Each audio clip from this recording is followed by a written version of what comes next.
sure you've seen all these comedians making professional careers off of posting their stuff on social media. Now, I've been a part of this social media comedy economy for the past 3 years, working with comedians like Jessica Kirsten and Akash Singh. And as I've reached out to other comedians to possibly work with them, I've heard a few different things. One of the big ones that I hear is I don't do crowd work. And that usually leads to one of two different things: either posting infrequently or not at all, or even worse, forcing bad crowd work clips. And take it from someone who's had to edit a few forced crowd work clips, it's not going to work. And there are other reasons why posting clips is difficult. It's a lot to keep up with, especially if you're trying to post more than once a week. Filming everything, looking it over, and getting it edited is very expensive and time consuming if you're trying to do it yourself. And if you don't do crowd work, it's an extreme amount of material to try to write. And this is where, through my many conversations with comedians, I've realized the best way for comedians to sell more tickets is not through posting hundreds of clips. It's through Facebook ads. Let me explain. Let's say you have a clip from a special or just a one-off clip that you have, and it has a good amount of views. Let's say for this example, 1 million views. It very well could be less than that. What you're looking for is your best performing clip, just so you know that it's something that the market likes. The other thing you need to make sure is that it's an evergreen type of bit. Now you can take that clip or clips if you have multiple and add something like Reno, tickets on sale now at the top of it. Then all you got to do is run this in whatever market you're going to be performing in. Plus, you're not burning new material every single week. You can also do this with dedicated promo videos where you just take your phone and talk directly to the city that you're going to be in. The beauty of running these as ads, you don't have to bother your followers that aren't in these cities. I've had to mute or unfollow different comedians because they keep coming up in my feed with different stuff that just doesn't apply to me. It's one of the most frustrating things when I'm on the East Coast and you're trying to advertise to me shows on the West Coast. What I'd recommend if you're really trying to take this seriously is run a combo of those two types of ads. All right, now we're going to get into the choose your own adventure portion of the video. If you're convinced you want to run ads, but you don't want to do it yourself, and you want someone to make sure you're not wasting your time and money with the wrong targeting, you're welcome to book a completely free call with me using the link in the description. But if you have some extra time and money, you're going to want to stick around because I'm going to show you everything you need to do to get started. So,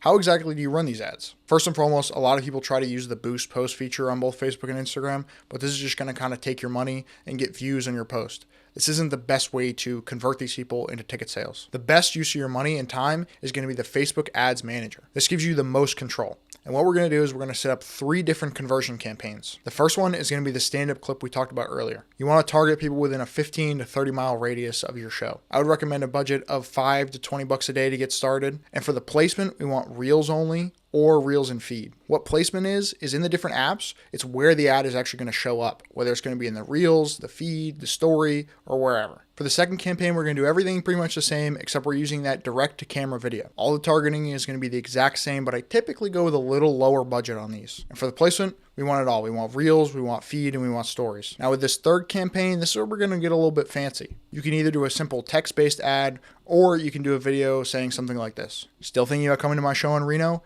Tickets are running out. You got to get them now. This will also be a conversion campaign, and we're going to target people who've watched 50% or more of your previous ads, clicked any of the links in your ads, or engaged with your Instagram and Facebook within the last 30 days. You can run a couple different variations of this targeting to start with on a low budget to get an idea of what actually works. I do like to run these on a low budget anyway because we're targeting such a small group of people. And for placement on these, we want everything again: stories, Reels, and feed. And now you have a full Facebook ad setup ready to go make you a ton of money, especially with these 3 types of ads working all together. Ad 1 gets attention and makes people laugh. Ad 2 creates urgency and a personal connection. And ad 3 closes the loop with reminders and FOMO. And now a little bonus tip for you: if you have like an email list or website visitor data or a list of people who've bought tickets from you in the past, you can add these as a lookalike audience inside of Facebook. What that does is they take the data from those groups of people, compare it with other Facebook and Instagram users, and they try to match them up so they can get you similar people to people who are interested in you before. If you can create a lookalike audience with a good amount of data, this is what's going to give you the best chance of success. And speaking of success, how do we know if an ad was successful? The key numbers to look out for are CTR, or click-through rate, CPM, cost per 1,000 impressions, CPC, cost per click, and ideally conversions. In this case, it would be ticket sales. A good CTR, anything over 1%, means your ad's good enough to get people to click and they're interested in you. A low CPM, anything under 10 to 15 bucks, means it's not taking a lot of work for Facebook to find your key audience. CPC tells you exactly how much you're paying for someone to click your link. Lower is better, but context does matter here. A $1.50 click that converts is better than a 50-cent click that doesn't convert. That's where you really need to track conversion rates, because that's going to be your key metric to see, obviously, how successful your ad is being.